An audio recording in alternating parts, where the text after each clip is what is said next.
గుండాల మండలం వెల్మజాల గ్రామానికి చెందిన వికలాంగుడు సింగారం రమేష్ సొంత ఇంటి కోసం ఎన్నో రోజులుగా అధికారుల చుట్టూ తిరిగినా ఫలితం లేక నిరాశ చెందాడు. ఈ విషయాన్ని తెలుసుకున్న ఆలేరు బ్లాక్ కాంగ్రెస్ అధ్యక్షుడు ఈరసరపు యాదగిరి గౌడ్, గుండాల తహసీల్దార్ కార్యాలయం వద్ద రమేష్ను కలిసి అతని సమస్యలను స్వయంగా తెలుసుకున్నారు. గ్రామ సర్పంచ్తో పాటు జిల్లా కలెక్టర్కు పలుమార్లు దరఖాస్తు చేసినప్పటికీ ఇల్లు మంజూరు కాలేదని రమేష్ ఆవేదన వ్యక్తం చేశారు.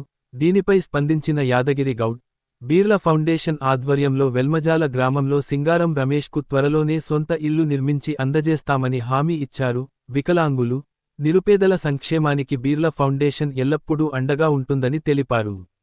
ఈ కార్యక్రమంలో మండల కాంగ్రెస్ పార్టీ అధ్యక్షుడు ఇమ్మడి దశరథ గుప్తా, గుండాల గ్రామ సర్పంచ్ దేవనబోయిన ఐలయ్య, ఉపసర్పంచ్ ఆవుల సాయి ప్రసాద్, కాంగ్రెస్ నాయకులు పొడిచేటి వెంకన్న, ఏలూరు రామ్ రెడ్డి, దూదిగాని నాగరాజు, కొడపర్తి భాస్కర్, ఆవుల శ్రీను, అన్నెపర్తి యాదగిరి తదితరులు పాల్గొన్నారు.